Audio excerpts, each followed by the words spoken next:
The topic assigned to me is driving success through value addition by all. First of all, I applaud the OGTC's theme for this conference, which is a lot to do with people.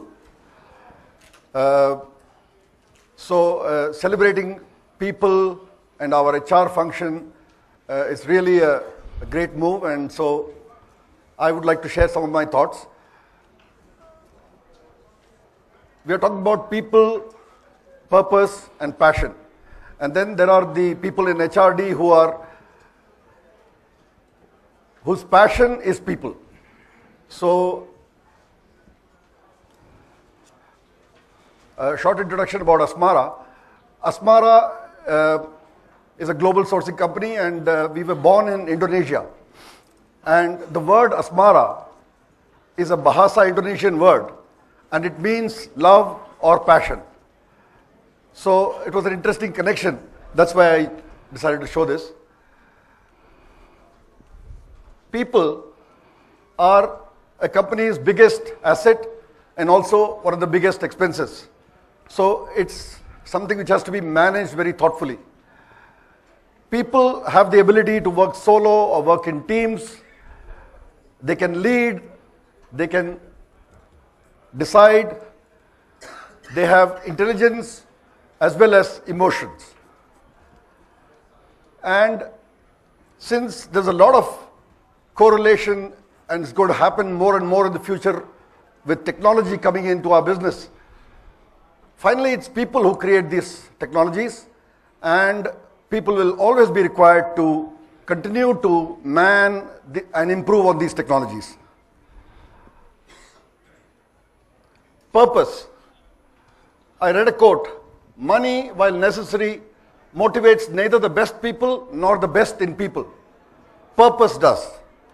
So that's why it's important for any company of every size to have a vision, to have a mission, to set goals and targets for their people, and give them some milestones.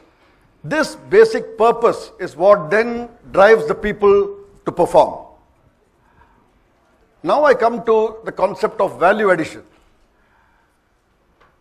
All the things which we are anyway expected to do, to be production on time, quality control, these are all the basic parts of the cake. That is anyway a given, it has to be delivered. The value addition is something extra, something like a icing on the cake. The base expectations: competitive price, good quality of samples and bulk, on-time sampling, on-time production, clear communication, good merchandising. I would like to take a few examples from our company to talk about what we thought as some areas of value addition. One, we try to offer a global sourcing platform. Two, overseas design centers. 3D, just embarking on the process for 3D in design, fit, and quality engineering. Having knowledge banks in our various offices. Cross-functional teams in T&A management, and efforts on compliance and CSR. Sometimes value addition can be towards the customer. Sometimes value addition can be our collaboration with our vendor partners. In either case, we can't just be a middleman, we just can't be a layer. We have to add value.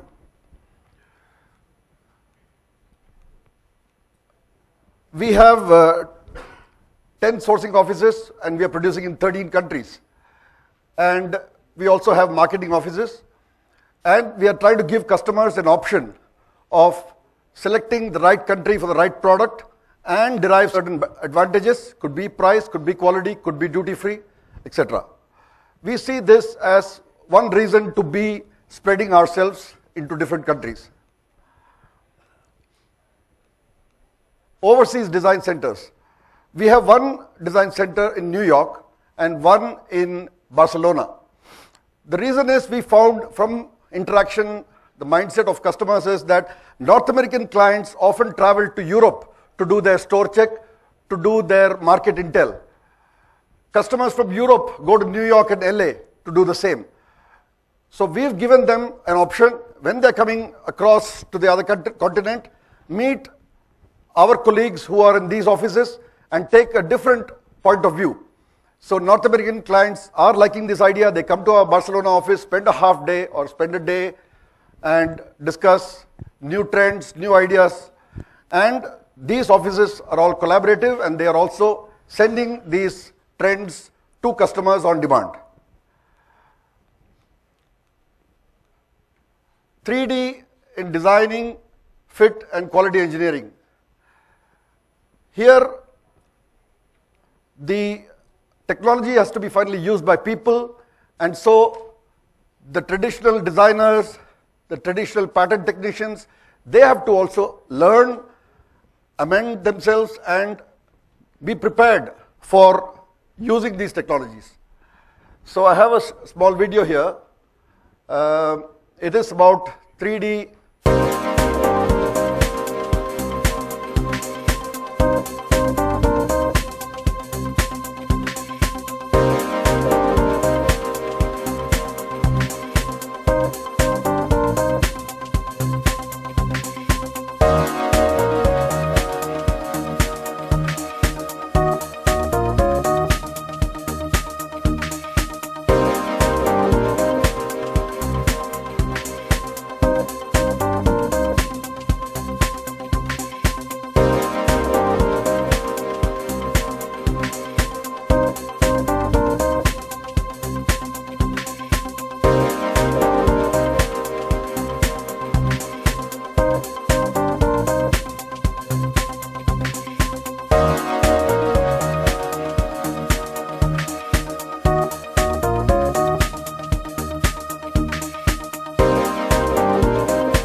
Customers are now getting used to these 3D designing softwares, because always first the customers have to adopt and then we can adapt.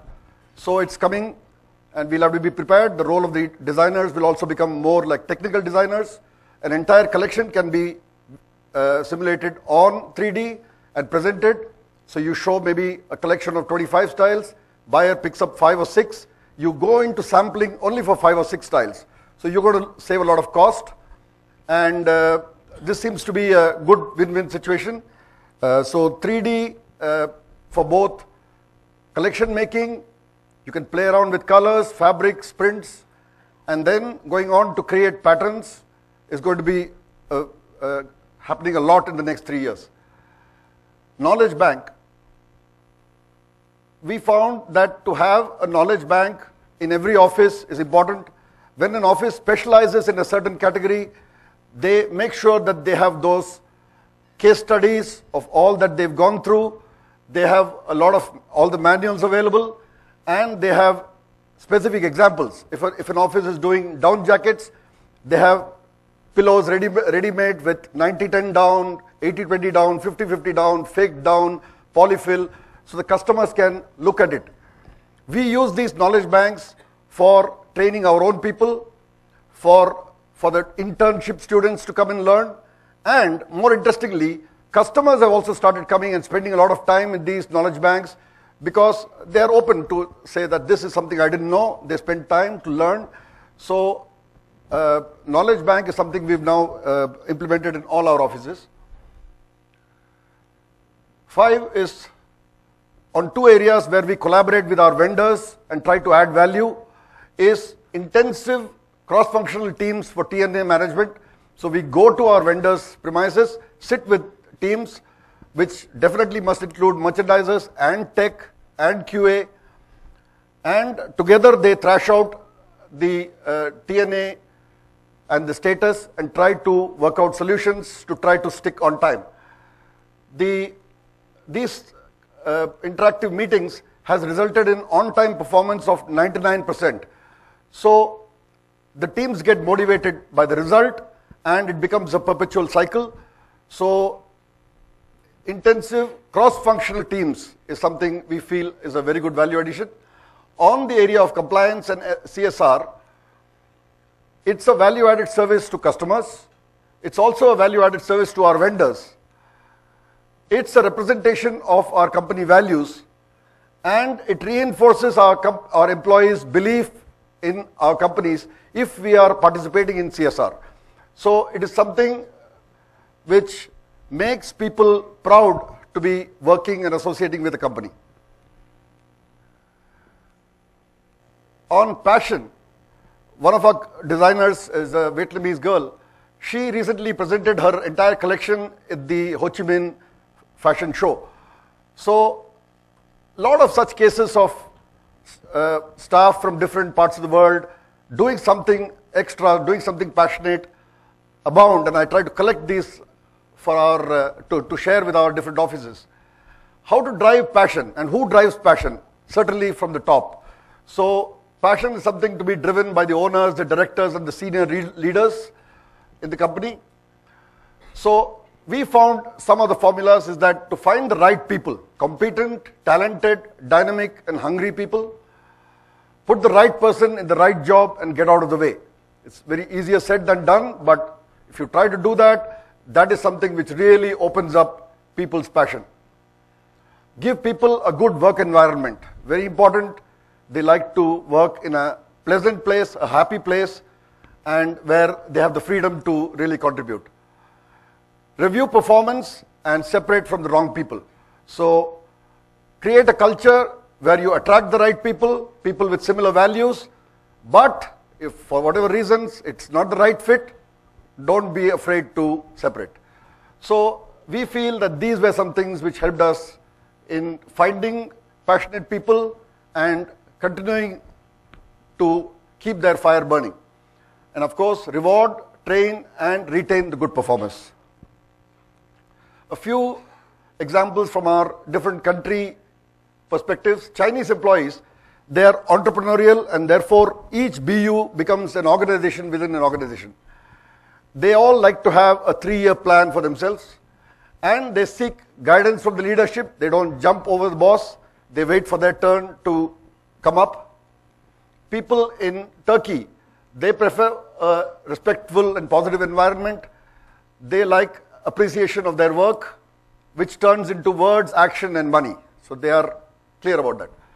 Vietnamese employees expect their managers to lead by example. So manager has to really walk the talk. They want continuous learning and training opportunities, and they love a close-knit work environment. I've noticed that employees in our Vietnam office take their breakfast and come to office. They love being in the office so much, they come and then eat breakfast in the office. They work all day, and many evenings they even call dinner to the office early, about 7 o'clock. They eat dinner in the office and then they go home. So there's obviously something in the office which keeps them, close with us.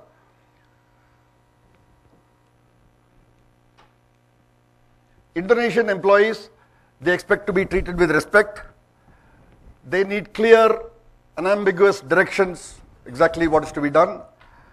And they enjoy social events for team bonding. Bangladesh employees, they need space, and they need a sense of respect. They also enjoy social events for bonding, and they expect rewards and incentives. These are the things which motivate them. So that's a short presentation.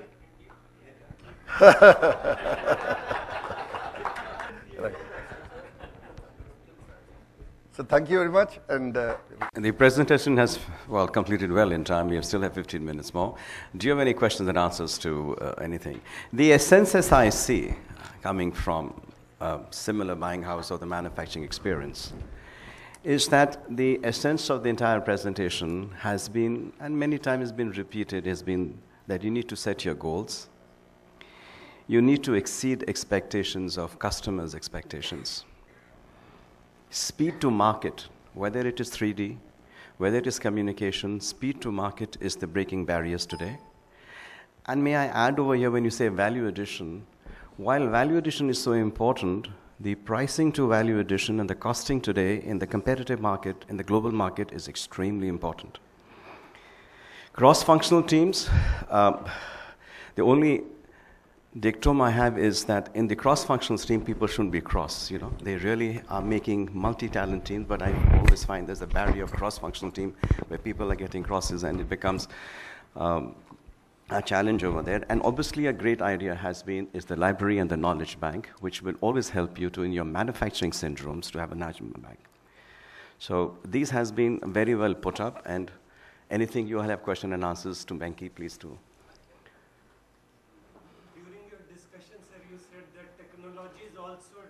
Is being developed by human being only. So there is no room to think that it is going to take away the jobs. How far it is true, sir? Now, case in point is human modernization, and there is a big fear across the globe that it is suddenly going to take the jobs away. So how do you react to that? As far as I believe, robotics will take away repetitive jobs and routine jobs. So jobs which involve dexterity and some amount of intelligent thinking may not be taken away, and newer jobs will come up. So yes, some amount of automation is going to happen, and it is good. It should happen. So you know, the industry and the people's skills will evolve to find newer ways.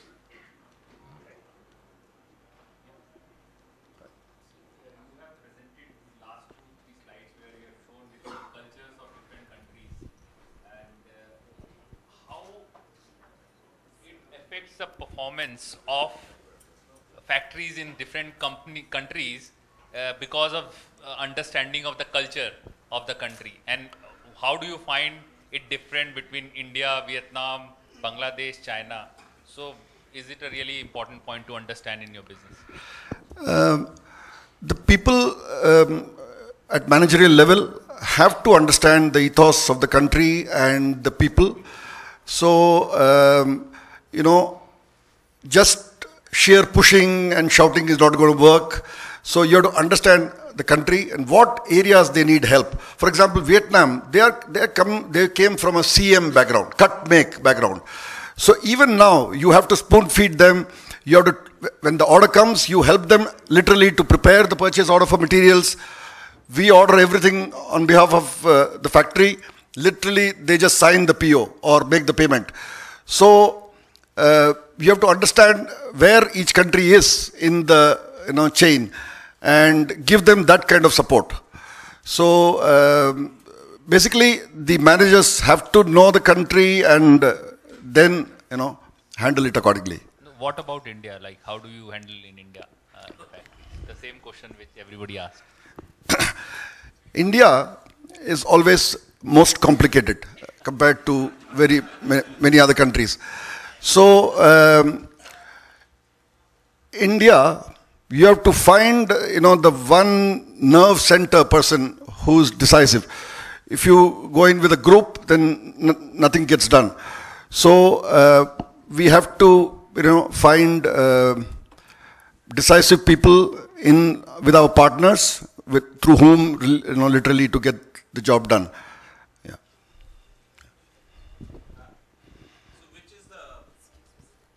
Best performing, can you hear me?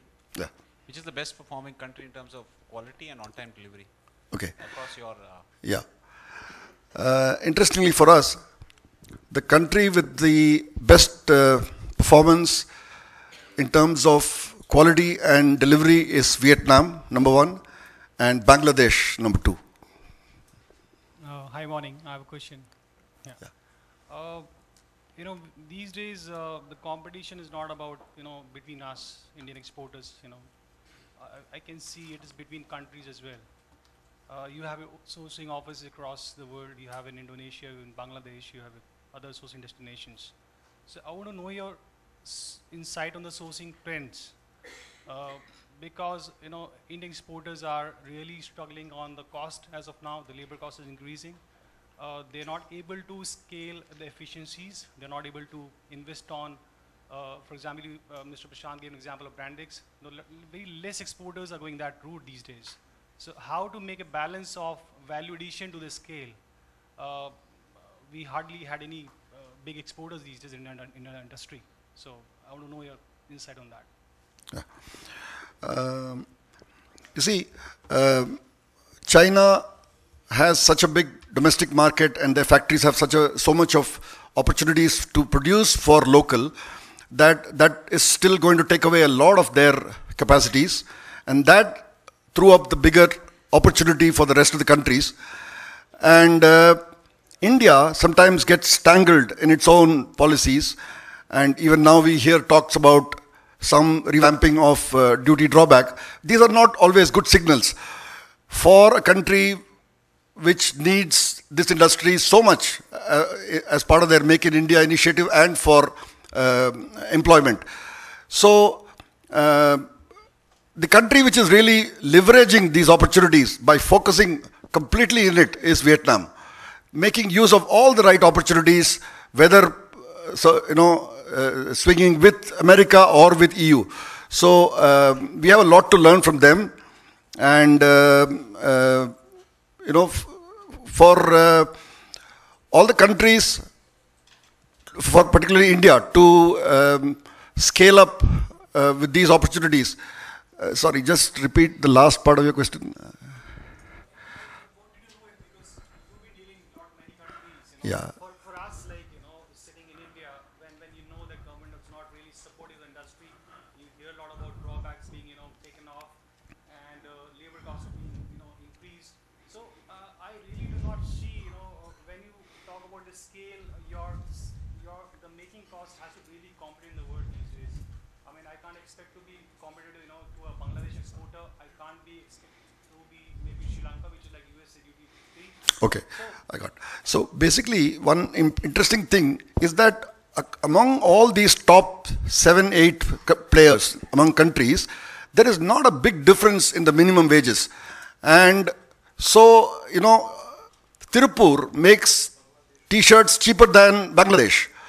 Landed, that means even after duties into Europe, Tirupur makes t-shirts cheaper than Bangladesh. So it's a little bit of a mindset. So it's a level playing field. The opportunities are very much there for all the countries. Customers are always looking for a solution to China plus. So as China dwindles, there's a huge opportunity for all the countries, and there's enough to be had. Okay, the time is over for the question and answers for this session.